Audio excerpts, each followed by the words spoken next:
melanjutkan. Kita akan kembali melanjutkan pembahasan ya materi atau soal-soal tes potensi skolastik ya atau TPS untuk subtes kuantitatif ya. Nah, untuk pembahasan subtes kuantitatif ini nanti tidak 100% dari diktat ya. Jadi misalnya untuk sore hari ini kita akan membahas dari diktat dulu melanjutkan yang sebelumnya. Nanti di pertemuan berikutnya akan diselingi oleh soal baru ya yang bukan dari diktat untuk menyesuaikan dengan tipe soal pada tahun 2021 ya. Karena kebetulan yang ada di dikasih tahun 2019 dan 2020 ya. Nah, jadi untuk tahun 2021 nanti akan kita tambahkan soalnya yang mulai pertemuan yang berikutnya. Nah, baiklah ya untuk sore hari ini kita lanjutkan dulu ya. Terakhir kita sampai dengan kaji latih standar 6 ya. Nah, jadi untuk sekarang masih kaji latih standar 6. Langsung saja Bapak share screen ya soal yang akan kita bahas.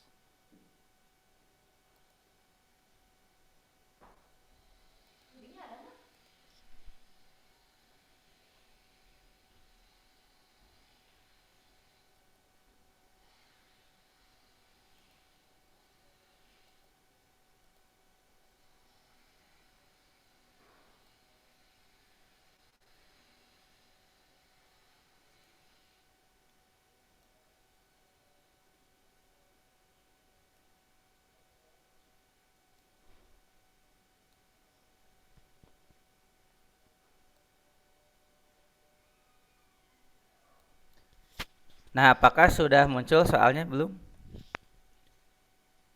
Mohon konfirmasinya. Sudah, Pak. Oke ya. Nah, kalau begitu bisa kita mulai ya. Soal nomor 5. Angka di dalam segitiga ya, angka di dalam segitiga dibentuk dari angka di luar segitiga menggunakan pola aritmetika tertentu ya. Jika pola aritmetika pada ketiga buah segitiga berikut adalah identik, maka nilai X sama dengan berapa ya. Jadi nilai X ini sama dengan berapa ya. Nah, kita lihat ya. Jadi untuk soal sejenis ini sekali lagi ya kita harus sering latihan ya. Karena kalau sering latihan pun ya, nah itu tetap ya kita akan istilahnya harus mencoba-coba dulu ya. Jadi kita biasanya tidak bisa langsung mendapatkan polanya. Hanya memang kalau kita lebih sering latihan ya untuk mendapatkan polanya lebih cepat ya dibandingkan dengan yang jarang latihan ya. Tentunya kalau sering latihan kan sudah menjadi terbiasa ya. Nah, sebagai contoh di sini ya, bagaimana kita bisa memperoleh angka 8 gitu ya. Bagaimana bisa memperoleh angka 8 ya, yang di tengah dengan memproses 3 angka di luar ya atau pada sisi-sisi segitiga. Demikian juga bagaimana memperoleh angka 6 dengan memproses angka-angka yang ada di luar segitiga. Dan nanti akan kita terapkan untuk mencari nilai X ya.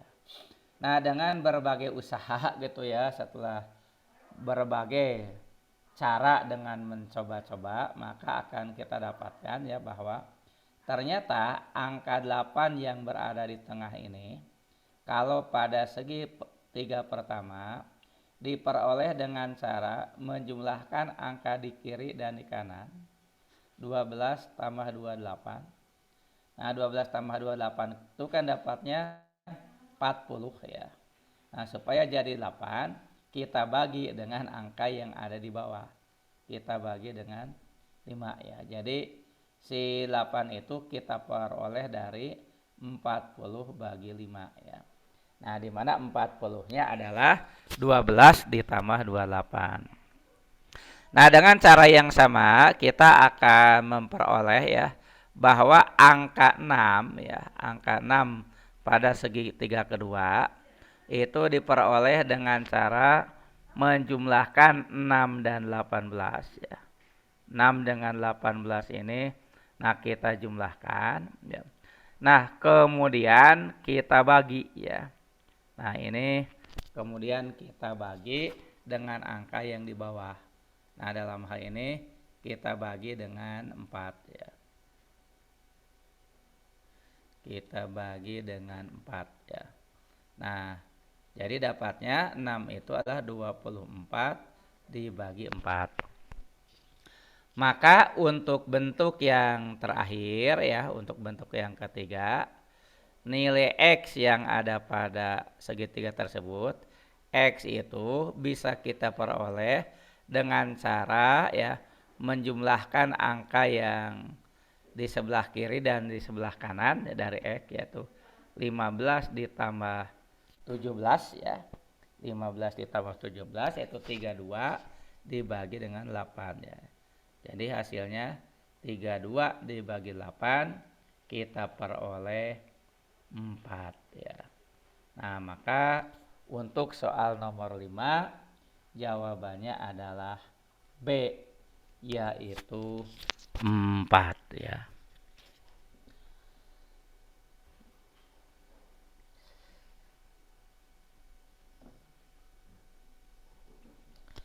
Nah, kemudian ya tipe soal yang sama ya muncul di soal nomor 6 ya.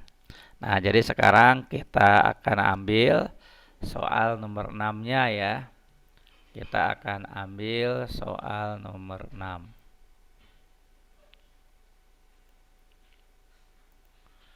Nah, ini kita ambil, kita pindahkan ke layar ini ya.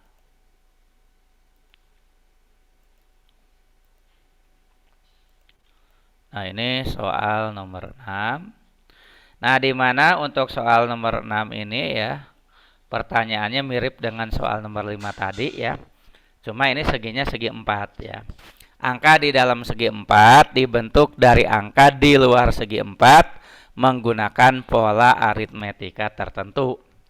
Jika pola aritmetika pada ketiga buah segi 4 berikut adalah identik, maka X pada segi 4 yang ketiga adalah ya nilai X pada segi 4 yang ketiga ya.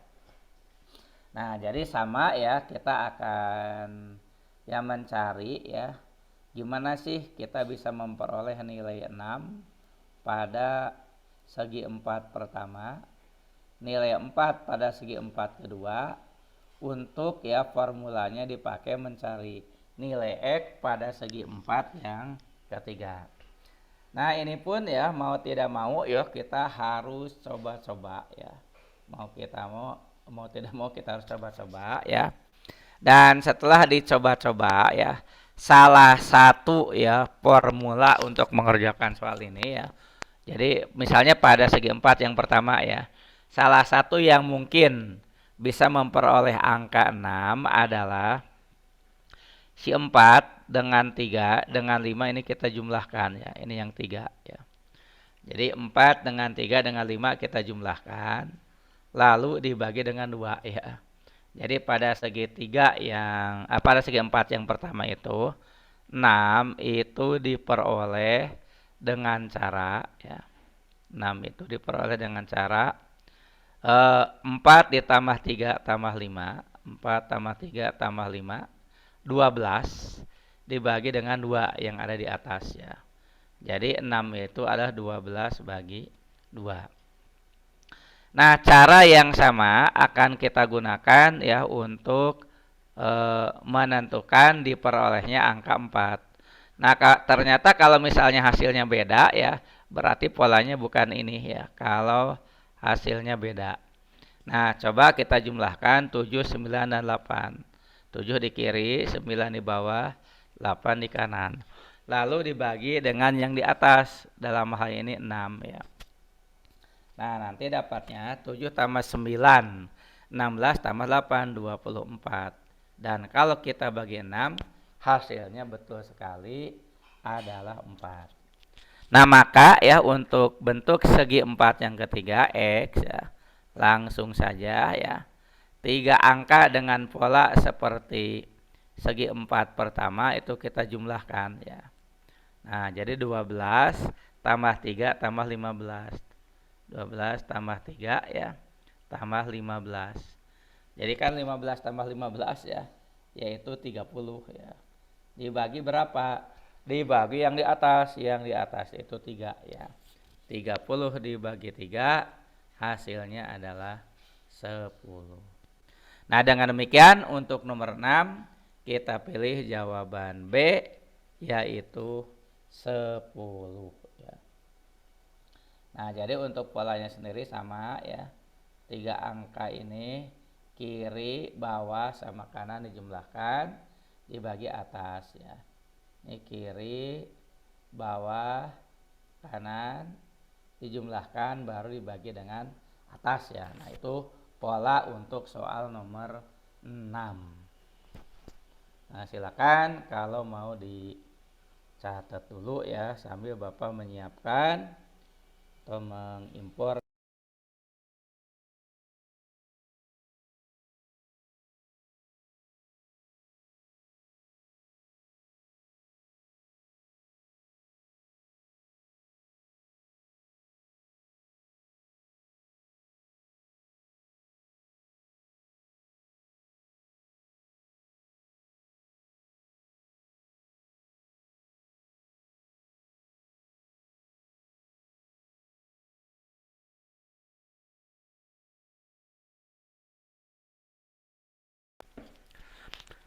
Nah, baiklah ya, kita lanjut dengan soal nomor 7, masih kaji latih standar 6 ya.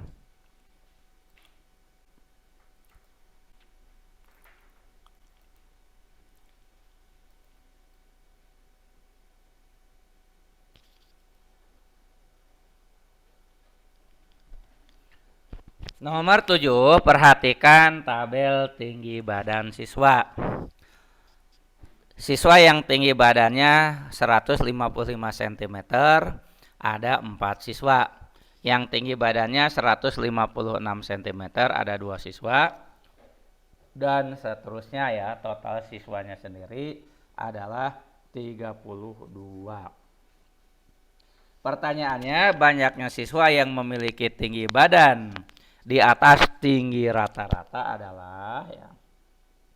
Nah, kita cari dulu ya tinggi badan rata-ratanya ya. Jadi kita lihat tinggi badan rata-rata ya. Nah, jadi setelah itu, setelah dapat menentukan ya tinggi badan rata-rata ya, tinggi badan rata-rata.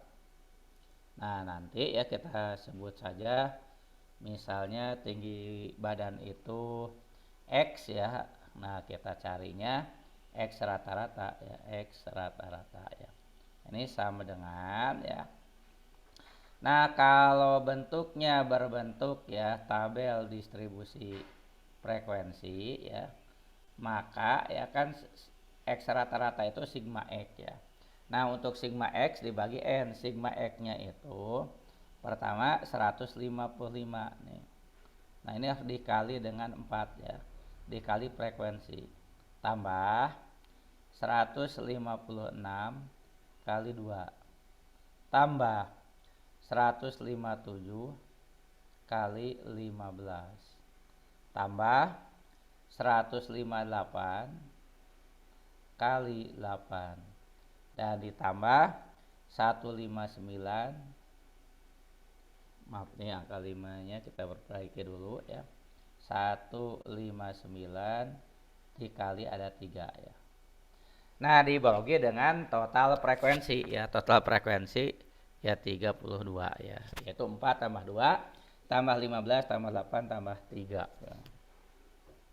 Nah, sehingga nanti tinggi badan rata-rata kita sebut saja X rata-rata. Nah, maka akan diperoleh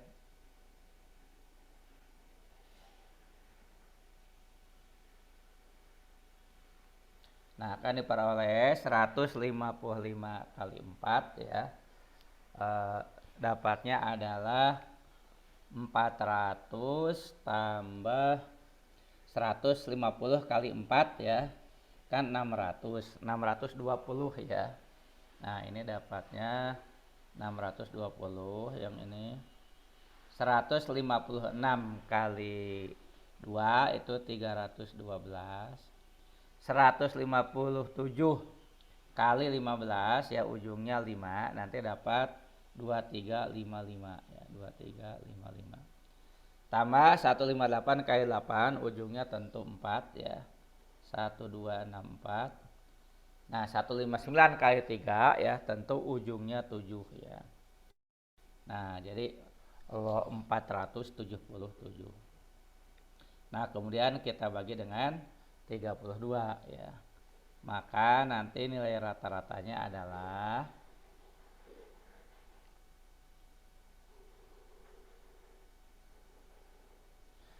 nilai rata-ratanya ya, yang atas kalau dijumlahkan nanti dapatnya 5028. Nah, ini yang menjumlahkan biasa saja ya, 5028 lalu dibagi 32 ya.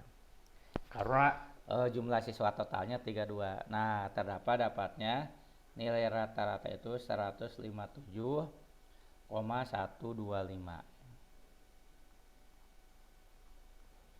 Nah, ini nilai rata-rata ya. Nah, yang ditanya banyak siswa yang memiliki tinggi badan di atas tinggi rata-rata ya. Nah, kita mencari yang tinggi badan di atas rata-rata. Nah, itu yang sedang kita cari. Nah, khusus di soal ini pilihannya yang mana, yang tinggi badan di atas rata-rata, berarti di atas 157, bisa 158 ya. Nah, kan di atas rata-rata ya. Nah, berarti ada yang tingginya 158 cm. Nah, itu 8 siswa. Jadi yang 158 cm ada 8 siswa. Dan yang 159 ya pokoknya di atas 157,125 ya. Nah, 159 ya. Yang 159 cm berdasarkan data ada 3 siswa ya, 3 siswa. Nah, maka dari sini bisa kita simpulkan ya, bahwa banyaknya siswa yang memiliki tinggi badan di atas tinggi rata-rata totalnya adalah 11 siswa ya.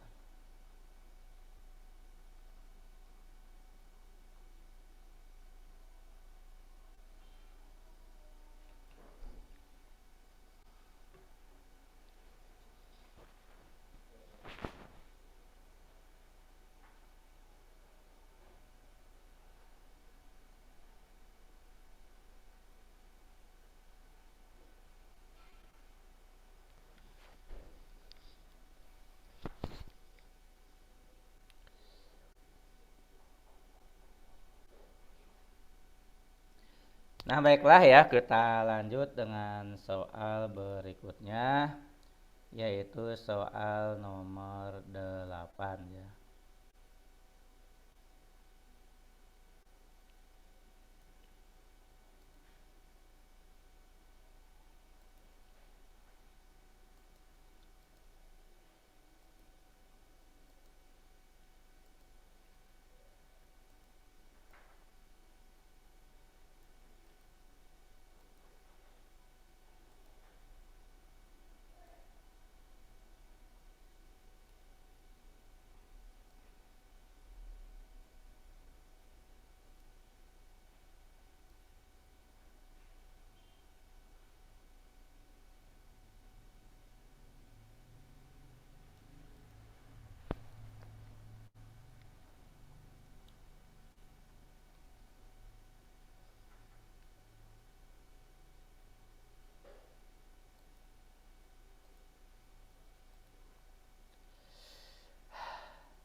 Nah, baiklah ya, kita lanjut dengan nomor 8. Sebuah dadu merah dan sebuah dadu putih dilambungkan bersama-sama satu kali.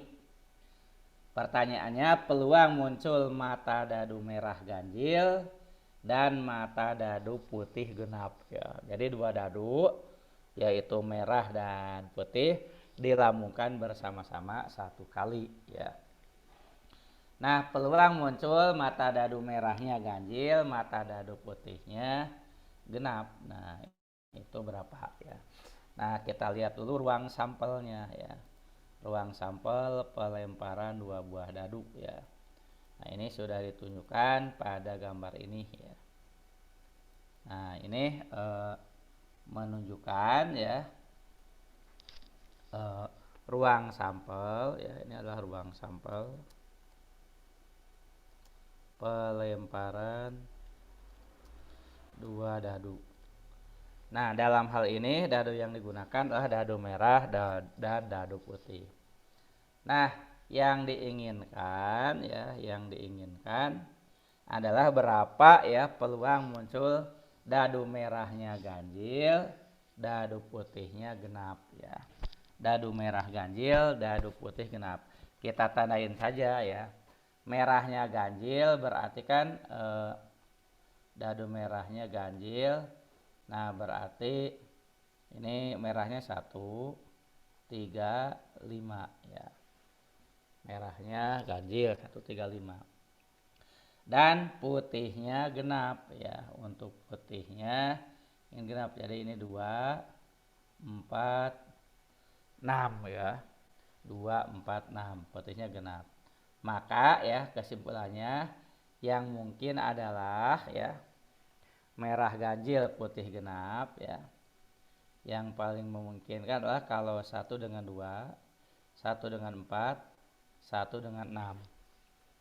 Berikutnya ya 3 dengan 2, 3 dengan 4 ya, dan 3 dengan 6 ya. Jadi ganjil genap ya. Jadi yang pertamanya ganjil, yang keduanya genap, dan yang terakhir nah ini 52 ya, 54 dan 56. Nah, jadi dalam hal ini ya berapa peluang muncul mata dadu merah ganjil dan mata dadu putih genap? Nah, itu ada 6 ya. Jadi peluangnya ada 6 dari total kemungkinan 36 ya. Nah, jadi di sini Bapak tuliskan saja ya.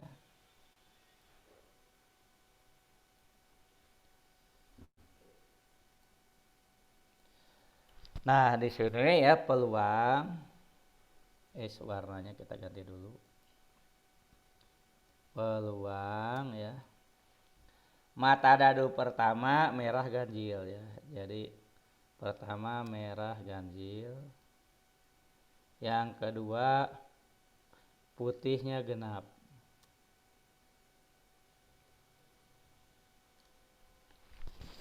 Nah, peluang merah ganjil putih genap. Kalau kita lihat dari gambar ya, yang merahnya ganjil dan putihnya genap ya, merahnya ganjil, putihnya genap adalah yang diberi warna biru ya, dilingkarin biru ya. Jadi ada 6 ya. Jadi di sini ada 6.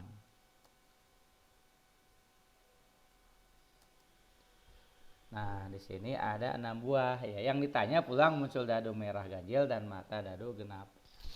Nah, peluang merah ganjil putih genap itu ya ada ya. Jadi menghitungnya gimana ya? Nah, menghitungnya barusan tuh peluangnya atau jumlahnya ya.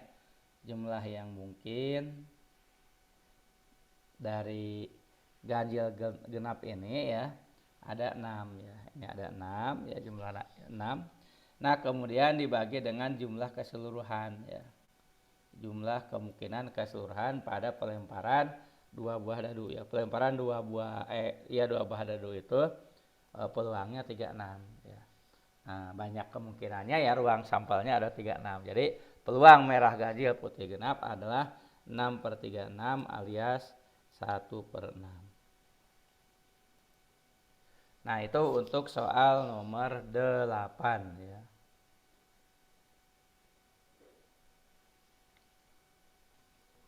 Nah, ini harap Pak mau nanya, Ya, ya boleh. itu yang peluangnya tuh 6 Pak, bukan 9.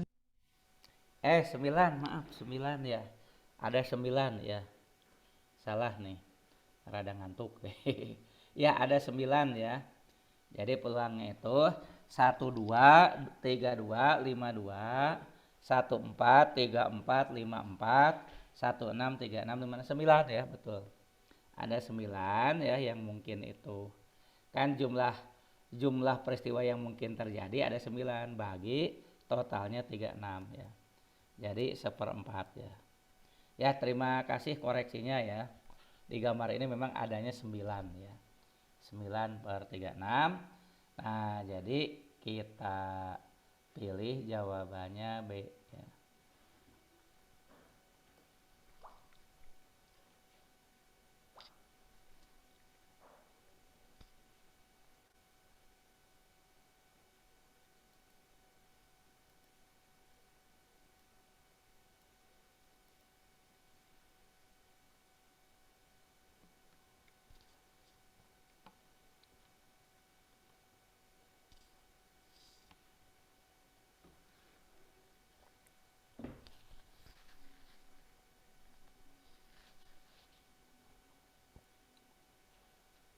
Nah, baiklah ya, kita lanjutkan dengan soal yang berikutnya, nomor 9. Ini Bapak kelas dulu ya yang ini. Bapak ambil dulu soal nomor 9.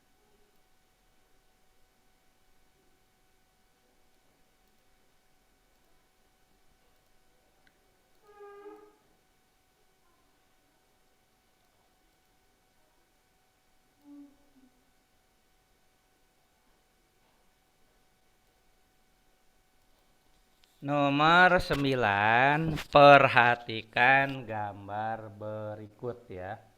Perhatikan gambar berikut. Jika luas daerah yang tidak diarsir 43 cm persegi, maka luas daerah yang diarsir adalah berapa ya. Nah, kita lihat di sini data yang sudah diberikan di soal adalah luas daerah yang tidak diarsir ya. Nah, supaya mudah kita beri identitas daerahnya ya. Kita tandain yang tidak diarsir ini 1 ya. Nah, yang diarsir kita sebut saja daerah 2. Yang tidak diarsir sebelah kanan ini daerah 3 ya. Nah, jadi yang sudah ada di soal itu ya. Nih yang sudah ada di soal nih. Luas 1 ya ditambah luas 3 ya. Luas 1 tambah luas 3 ya. Nah, itu adalah 43 ya. Ini data yang pertama yang langsung diberikan oleh soal ya. Nah, kita sebut saja data 1 ya. Nah, data yang lainnya bisa kita hitung sendiri ya. Misalnya nih ya, perhatikan segitiga ABD ya. Perhatikan segitiga ABD ya. Nah, luas segitiga ABD ya. Luas segitiga ABD itu adalah setengah ya kali alas. Kalau ABD itu alasnya AB ya, yaitu 7 ya. Kali tinggi ya. Segitiga ABD kalau alasnya AB, tingginya adalah yang 10 cm itu ya. 10. Jadi dapatnya 35 ya. Nah, kalau kita perhatikan luas segitiga ABD itu terdiri dari luas 1 dan luas 2 ya. Maka kita tulis luas 1 ditambah luas 2 itu adalah 35. Nah, anggap ini persamaan yang kedua ya. Berikutnya perhatikan segitiga ABC ya. Nah, kalau tadi ABD, sekarang luas segitiga ABC ya. Nah, ABC itu setengah. ABC alasnya 7 ya. Tapi tingginya 8 ya. Nah, setengah kali 7 kali 8, setengah kali 5, 6. Dapatnya 28. Maka kita dapatkan luas ABC itu kan tidak lain luas 2 tambah luas 3 ya. Nah, atau Bapak tulis dibalik ya, luas 3 tambah luas 2 ya. Nah, itu dapatnya 28. Nah, ini kita sebut persamaan 3 ya. Nah, sekarang persamaan 1 ya dengan persamaan 3. Persamaan ya. Berapa 2 dengan 3 kita proses ya. Nah, jadi Bapak kumpulkan di sebelah kiri. Kita punya persamaan 2. Luas 1 plus luas 2 sama dengan 35. Kita punya persamaan 3 ya. Persamaan 3 itu luas 3 ya, plus luas 2 sama dengan 28. Nah, ini bisa kita kurangi persamaan 2 oleh persamaan 3 ya. Persamaan 2 bisa kita kurangi oleh persamaan 3. Nanti luas 2 kurang luas 2-nya 0. Jadi yang ada luas 1 kurang luas 3 ya. Karena luas 2 kurang luas 2-nya habis. Sama dengan 7 ya. Lalu tarik persamaan 1 ya. Tarik persamaan 1. L1 plus L3 sama dengan 43 ya. Nah, ini ya misalnya bisa kita jumlahkan ya. Nah, kalau yang ini, kalau yang tadi kita kurangkan, eliminasinya dengan cara dikurangkan. Kalau ini kita jumlahkan saja eliminasinya ya. L1 tambah L1, 2L1. Min L3 plus L3 itu habis sama dengan 7 tambah 43, 50 ya. Nah, maka dari sini kita dapat luas 1 adalah 25 ya. Nah, yang dicari ya, yang dicari adalah luas daerah yang diarsir, luas 2. Di persamaan 2 tadi ya, jadi lari ke sini ke persamaan 2. Kita punya luas 1 plus luas 2 hasilnya 35 ya, hasilnya 35. Luas 1 25. Luas 2 atau luas daerah yang diarsir itulah yang kita cari ya. Hasilnya 35. Maka luas 2 atau kita sebut luas daerah yang diarsir 35 kurang 25. Dapatnya adalah 10. Ini 10 cm persegi ya tentunya. Karena kan satuan panjangnya ya digambar adalah sentimeter. Nah, jadi untuk soal ini ya kita pilih nomor 9, jawabannya B ya. 10.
Baiklah, kita lanjutkan dengan soal berikutnya, yaitu soal nomor 10 ya.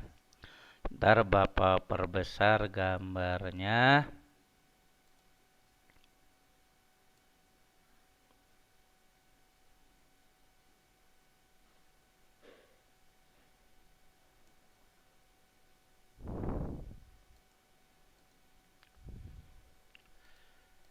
Ya, ini dia ya gambarnya. Nah, untuk mempermudah Bapak buat garis bantu dulu ya. Nah, ini ada garis bantu.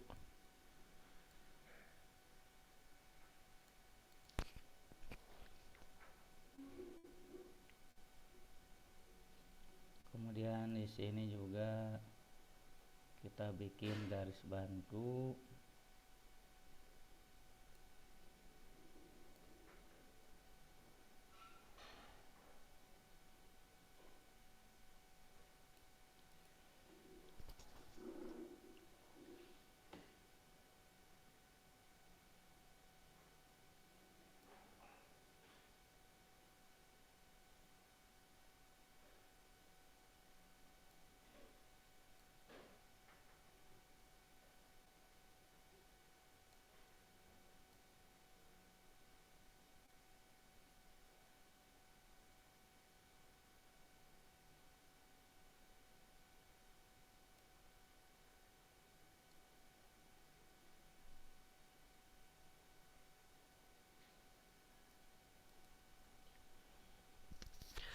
Nah, kita lihat ya, pengrajin membuat topi dari karton dengan bentuk seperti pada gambar. Nah, di situ ada 26 cm, ada 20 cm, ada 30 cm dan seterusnya ya. Nah, kita anggap saja ya.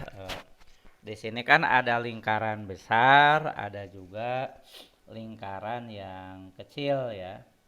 Nah, kalau ya kita lihat dari gambar yang ada di sini ya, lingkaran yang kecil ini memiliki jari-jari 10 cm ya. Nah, ini nih. Nah, ini ya. Nah, ini kita sebut R1 lah. Jadi jari-jari lingkaran 1 ya. Nah, itu R1 10 cm ya. Nah, demikian juga yang sebelah sini, ini adalah R1 ya 10 cm ya.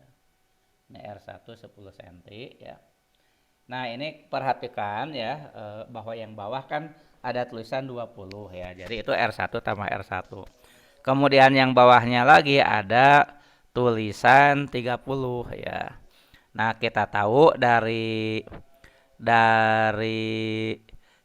paling kanan ya ke kiri R1 itu 20. Kemudian satu lagi 30 ya. Maka ya kita bisa menentukan bahwa yang ini tuh 10 nih. Nah, yang ini 10 ya. Nah, berarti jari-jari lingkaran yang lebih besar yaitu dari sini ke sini ya. Nah, itu bisa kita tentukan ya. Nilainya adalah 20 ya. Ini R2 ya. Ini R2. Jadi R1 jari-jari lingkaran kecil itu 10 cm ya, 10 cm. Dan R2 jari-jari lingkaran yang lebih besar itu 20 cm ya. Jadi jangan terkecoh oleh 30 ya. 30 itu bukan jari-jarinya ya. Nah, setelah itu ya kita akan mencari ya yang ditanya kan berapa luas karton yang dibutuhkan ya dengan ambil V-nya 3,14. Nah, pertama yang akan kita cari untuk bagian yang ini dulu nih. Nah, bagian yang mendatar ini nih.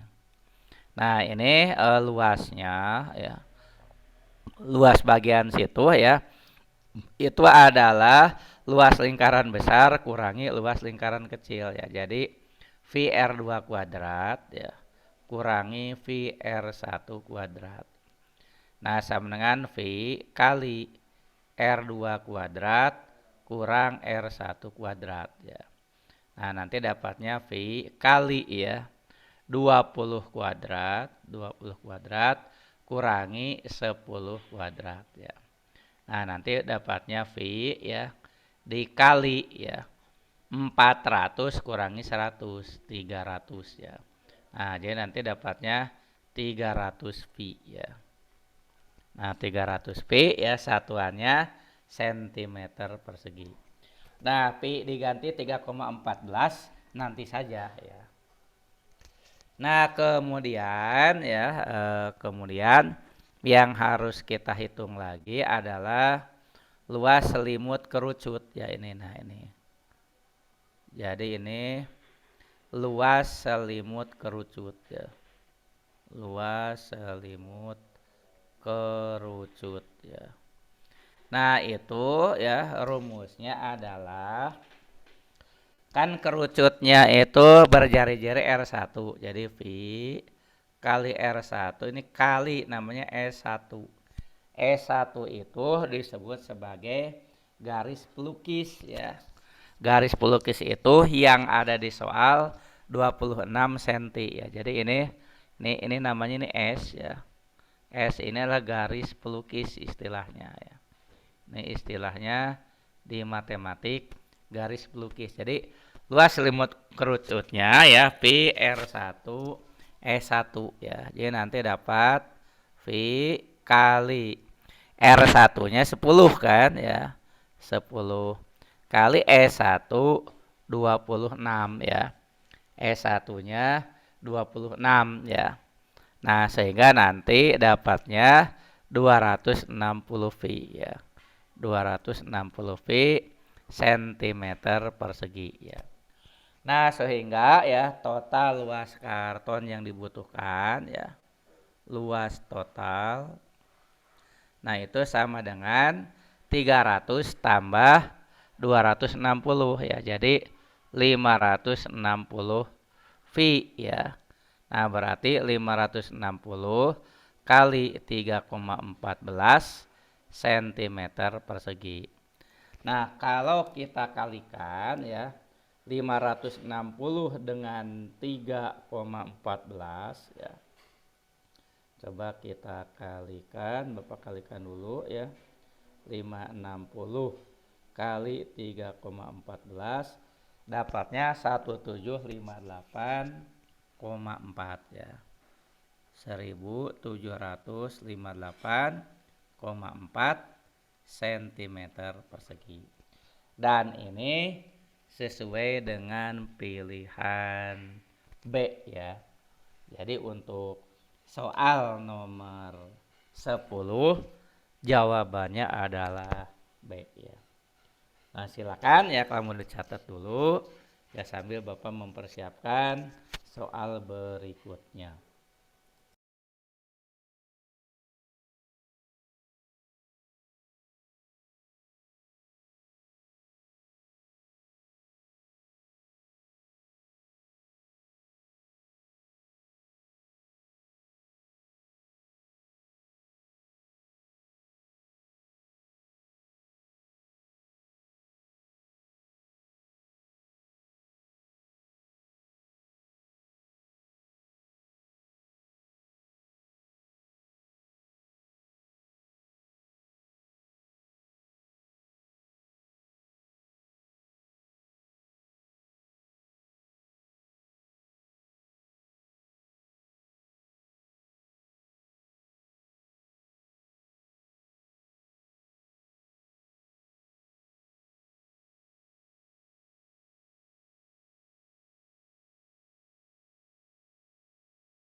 Baiklah, kita lanjut dengan soal berikutnya, yaitu nomor 11 ya.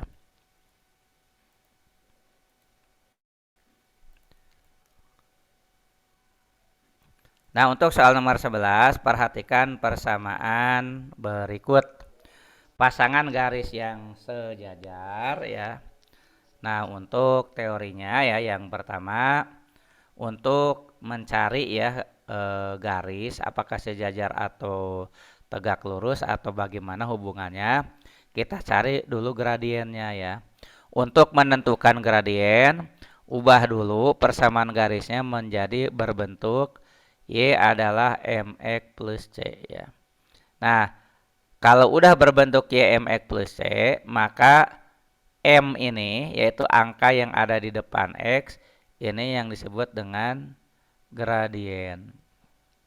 Nah, di mana ketentuannya terkait garis sejajar ya, ketentuannya adalah dua garis ya disebut sejajar bila memiliki gradien yang sama. Nah, jadi dua garis akan kita sebut sejajar bila memiliki gradien yang sama. Nah, sekarang kita cek satu persatu garis yang ada di pilihan ya. Nah, ini nomor 1 ya. 2x plus Y sama dengan 6 ya. 2x plus Y sama dengan 6. Nah, ini kita ubah menjadi Y sama dengan min 2x plus 6. Nah, ini kan udah berbentuk mx plus C ya. Nah, di mana ya bisa kita lihat di sini ya yang disebut gradiennya ini adalah negatif 2 ya. Ini gradiennya ya adalah negatif 2. Jadi M itu gradien ya, negatif 2 ya. Itu untuk garis yang pertama. Garis kedua, X plus 2Y sama dengan 4 ya. X plus 2Y sama dengan 4. Kita ubah menjadi 2Y sama dengan min X plus 4. Nah, ini belum selesai, diubah lagi menjadi Y adalah min setengah X plus 2. Jadi, karena tadi masih 2Y, jadi harus dibagi 2. Akibatnya di sebelah kanannya juga kita bagi 2. Nah, untuk garis yang kedua ini, dia memiliki gradien negatif setengah ya. Jadi ini gradiennya negatif setengah. Jadi garis 1 dengan garis 2 tidak sejajar ya, karena gradiennya beda ya. Nah, bagaimana dengan garis yang ketiga ya? Nah, untuk garis ketiga, X min 2Y sama dengan 8. X min 2Y sama dengan 8. Kita ubah menjadi ya X min 8 sama dengan 2Y ya. X min 8 sama dengan 2Y ya. Nah, nanti si Y-nya kita bagi 2. Maka Y adalah setengah X min 8-nya bagi 2, 4 ya. Nah, maka kalau kita lihat ya, yang di depan X itu kan setengah ya. Nah, dengan demikian gradiennya M-nya adalah setengah ya. Nah, belum ada nih ya, belum ada yang sejajar ternyata ya. Kita lanjut berarti dengan garis keempat ya. 4x plus 2y, 4x plus 2y sama dengan 20 ya. Kita ubah menjadi 2y sama dengan minus 4x plus 20. Kita ubah lagi menjadi y sama dengan min 2x plus bagi 2 ya, 10. Nah, dengan demikian untuk garis ini gradiennya adalah negatif 2 ya. Gradiennya negatif 2. Nah, sama dengan gradien garis yang pertama ya. Nah, maka pasangan garis yang sejajar adalah garis 1 dan garis 4 ya. Maka kita pilih jawaban D.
Nah, kita lanjut dengan soal yang berikutnya, yaitu soal nomor 12 ya. Soal nomor 12, harga sepasang sepatu 2 kali harga sepasang sandal. Ardi membeli 2 pasang sepatu dan 3 pasang sandal dengan harga 420.000. Jika Doni membeli 3 pasang sepatu dan 2 pasang sandal, maka Doni harus membayar sebesar berapa ya. Nah, untuk yang ini pertama ya kita misalkan dulu ya. Jadi misalkan harga sepasang sepatu itu sama dengan X ya, dan harga sepasang sandal itu sama dengan Y ya. Nah, pertama kita lihat dulu ya. Yang pertama membeli kan siapa? Ardi ya. Nah, kita lihat ya kasus Ardi ini ya. Nah, si Ardi ini dia membelinya 2 pasang sepatu, berarti harganya kan 2X ya. 2 pasang sepatu berarti bayarnya 2X plus 3 pasang sendal ya, berarti plus 3Y ya. Nah, sama dengan 420.000 ya, 420.000. Nah, perhatikan data yang pertama. Kan kita baru memisalkan ya, harga sepasang sepatu X dan harga sepasang sandal Y. Di soal disebutkan harga sepasang sepatu 2 kali harga sepasang sandal ya. Jadi di sini diketahui ya bahwa X itu nilainya sama dengan 2Y ya. Nah, jadi untuk kasus Ardi ini ya, 2X itu bisa diganti dengan 2 kali 2Y ya. 2X-nya 2 kali 2Y ya. Ditambah 3Y sama dengan 420.000 ya. 2 kali 2Y ya 4Y tambah 3Y ya. Nah, berarti 7Y ya. Sama dengan 420.000 ya. Nah, dengan demikian kita akan mendapatkan bahwa Y-nya 420 bagi 7 ya, dapatnya 60.000 ya. Jadi 60.000 ya. Nah, kalau Y 60.000, harga sepasang sandal 60.000, maka X adalah 2Y ya. X 2Y berarti harga sepasang sepatu 120.000. Nah, dengan demikian ya untuk Doni ya. Itu kan dia membelinya ya untuk Doni ini. Membelinya 3 pasang sepatu, 2 pasang sandal ya. Jadi 3X plus 2Y yang harus dibayarnya. Nah, berarti 3 ya kali ya 3 kali X itu 120.000 ya. Nah, ditambah 2Y ya, 2 kali 60.000 ya.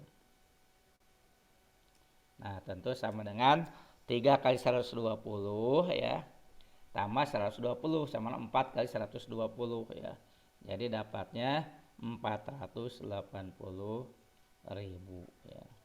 Nah, dengan demikian untuk soal nomor 12 kita pilih jawaban D ya, kita pilihnya jawaban D.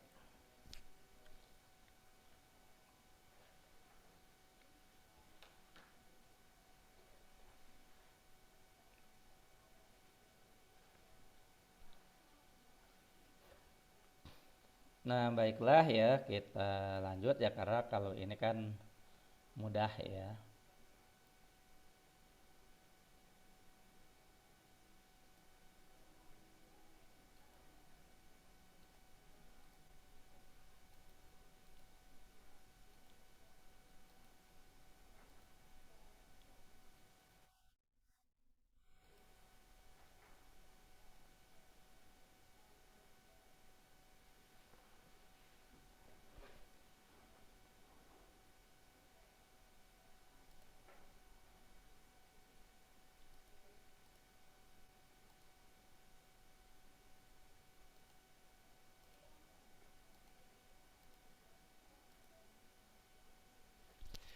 Nah, baiklah ya, kita lanjutkan kembali dengan soal berikutnya, yaitu nomor 13. Diagram panah berikut menunjukkan relasi dari himpunan A ke himpunan B. Daerah hasil dari relasi tersebut ya. Nah, di sini ya untuk relasi antara dua himpunan dikenal ya beberapa istilah ya.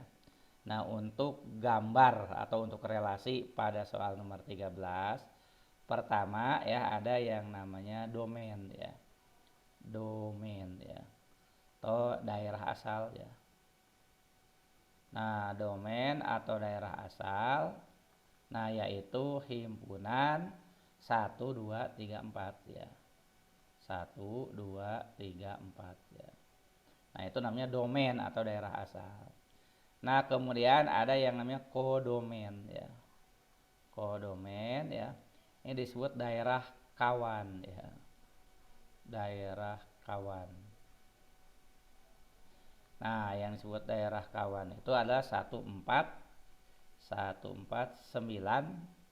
12 dan 16. Nah, itu namanya kodomen ya. Satu lagi ada namanya range ya. Range atau daerah hasil ya. Nah, ini yang ditanyakan ya. Nah, daerah hasil. Nah, kalau dicontoh pada relasi A, B di soal nomor 13, yang disebut daerah hasil itu 1, 4, 9, dan 16. Nah, jadi 12-nya itu tidak termasuk daerah hasil ya karena tidak memiliki relasi dengan anggota himpunan A ya. Tetapi dia termasuk daerah kawan atau kodomen ya. Jadi untuk soal nomor 13 ini jawabannya adalah B ya, 1, 4, 9, 16.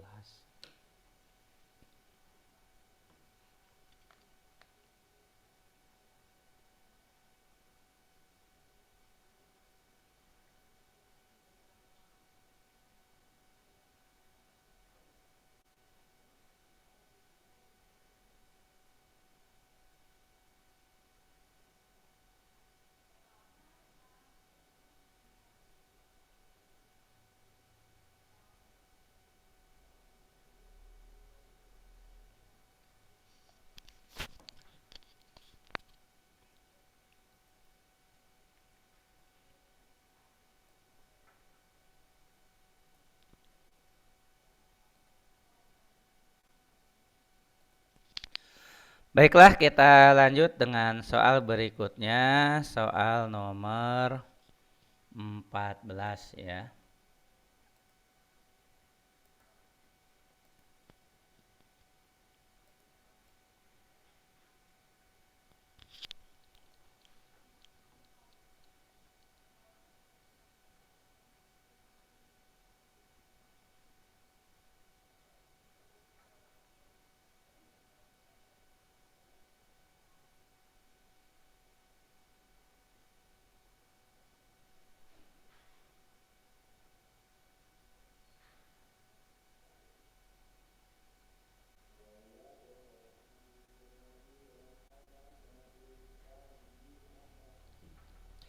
Nomor 14. Suatu bakteri dapat membelah diri menjadi 3 bagian ya, atau menjadi 3 setiap 13 menit ya. Suatu bakteri dapat membelah diri menjadi 3 setiap 13 menit ya. Jika banyak bakteri mula-mula berjumlah 20, diperlukan waktu T agar jumlah bakteri menjadi 14.580.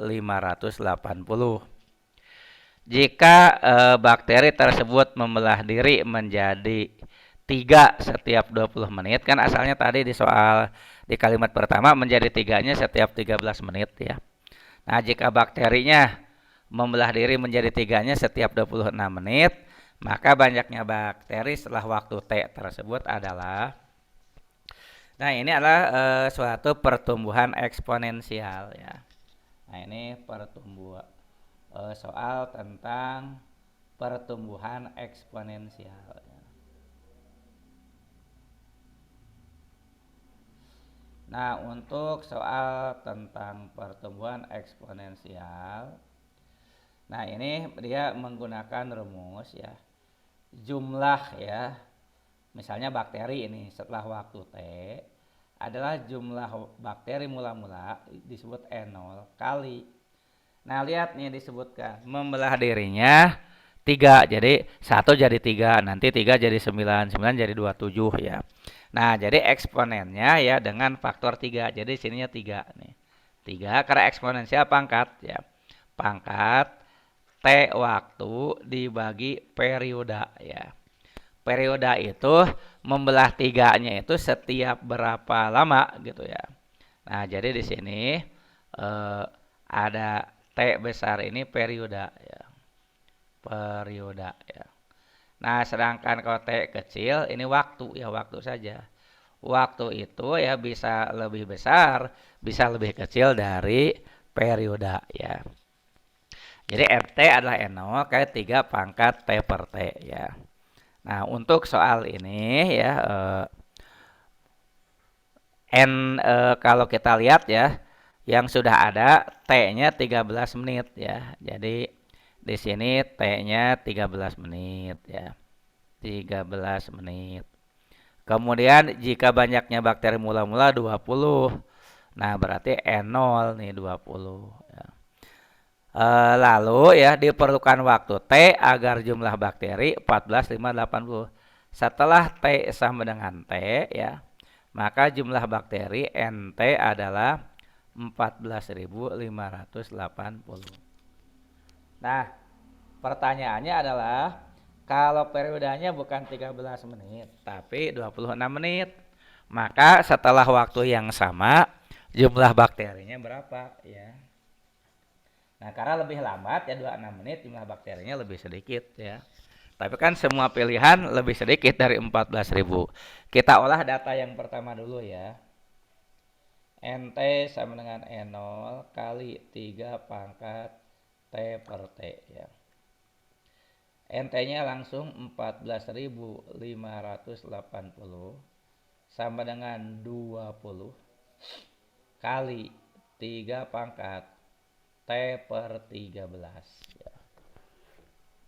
Nah, pertama kita coret dulu nolnya ya. Ini nol ini coret. Jadi 1458 atau 1458 dengan 2. Kita bagi 2 aja ya. Jadi 729 ya. 729 itu 1458 bagi 2 ya, sama dengan 3 ya. Sama dengan 3 pangkat T per 13. Nah, yang namanya 729 itu adalah 3 pangkat 6 ya. Jadi kalau kita cek ya, yang namanya 729 itu 3 pangkat 6. Karena kalau 3 pangkat 5, 243 ya. Nah, kalau dikalikan 3 lagi jadi nanti 729 ya. Nah, 3 pangkat 6 adalah 3 pangkat T per 13. Nah, kesimpulannya apa? Ya, kesimpulannya 6 adalah T per 13. Jadi T-nya 78 ya. Jadi T-nya 78 artinya setelah 78 menit jumlah bakteri jadi 14.580. Nah, sekarang pada waktu yang sama, pada waktu 78 menit berapa jumlah bakteri? Bila ya. Nah, sekarang bila T sama dengan 26 menit ya. Nah, yang ditanya NT-nya berapa? Data yang lain tetap ya. Jadi kecuali periode berubah jadi 26. Ya, langsung hitung lagi. NT adalah N0 kali 3 pangkat T per T. N0-nya 20 kali 3 pangkat. T-nya udah tahu 78. T besarnya periodanya 26. Ya, jadi dapatnya 20 kali 3 pangkat.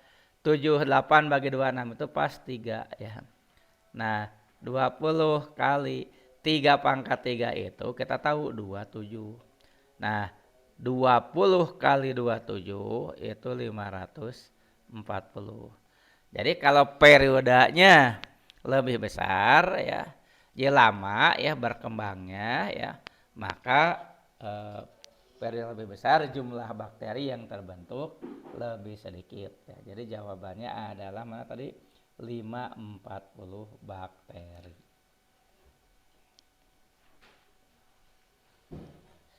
Nah, silakan ya kalau mau dicatat dulu. Atau kalau ada pertanyaan juga silakan disampaikan ya.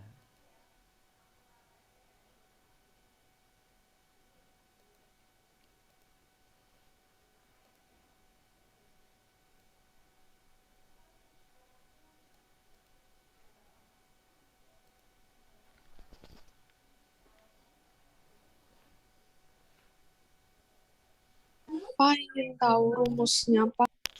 Kenapa? Kenapa bisa jadi rumus pertumbuhan eksponensial? Ya karena kan ini tumbuh ya, tumbuh. Jadi misalnya satu bakteri jadi 3 ya. Nanti 3 T masing-masing jadi 3 ya. Bisa juga 2 jadi pokoknya kalau dia lebih dari 1 ya, tumbuh eksponensial. Jadi misalnya setiap 1 menit bakterinya jadi 2 gitu ya. 1 jadi 2, 2 jadi 4, 4 jadi 8, 8 jadi 16. Itu juga eksponensial. Hanya angka 3-nya ganti angka 2 kalau dia tumbuh eksponensialnya menjadi 2 gitu ya. Jadi misalnya setiap amuba atau apa gitu ya, membelah diri setiap menjadi 5 misalnya, maka dia angka 3-nya ganti dengan angka 5. Jadi kan gini ya, misalnya jadi 2 aja gampangnya. Asalnya 1, terus jadi 2, jadi 4, jadi 8. Nah, 1 itu 2 pangkat 0, 2 itu 2 pangkat 1. Kemudian 4 itu 2 pangkat 2, 8 itu 2 pangkat 3, 16 itu 2 pangkat 4, 32 itu 2 pangkat 5. Kan kalau pangkat itu namanya eksponen ya.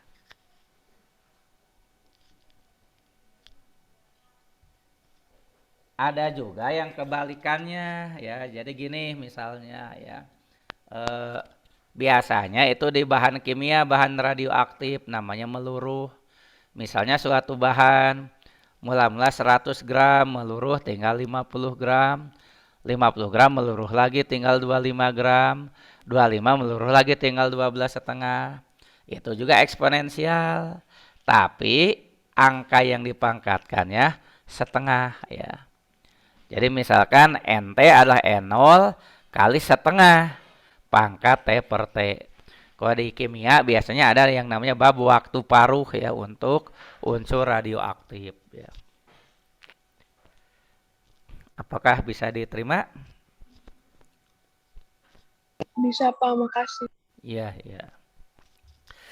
Nah, tadinya Bapak mau lanjutkan ke soal nomor 15 ya biar pas, tapi karena waktunya ya udah lebih 4 menit ya, jadi ya sementara ya kita cukupkan dulu saja sampai nomor 14 ya. Nah, untuk nomor 15 dan seterusnya nanti akan kita lanjutkan ya di pertemuan yang berikutnya lagi gitu ya. Setelah di pertemuan setelah ini nanti akan Bapak selingi dengan soal tipe 2021 ya. Nah, contoh atau yang mirip dengan tipe 2021 itu soal TO yang terakhir kemarin ya. Soal TO tanggal 8 atau tanggal 18 Desember ya, 8 Januari dan 18 Desember itu soal kuantitatifnya tipe 2021 itu seperti itu ya. Kok yang sedang kita bahas di sini kebanyakan tipe 2019-2020 ya. Nah, itu saja dulu ya untuk kesempatan sore hari ini. Terima kasih atas perhatian semuanya. Semoga apa yang kita usahakan, ikhtiar yang kita lakukan dikabulkan oleh Yang Maha Kuasa ya sehingga impian kita bisa tercapai, dimudahkan, dilancarkan segalanya. Amin ya rabbal alamin. Terima kasih atas perhatiannya. Billahi taufiq wal hidayah. Wassalamualaikum warahmatullahi wabarakatuh. Makasih. Iya, sama-sama, sama-sama.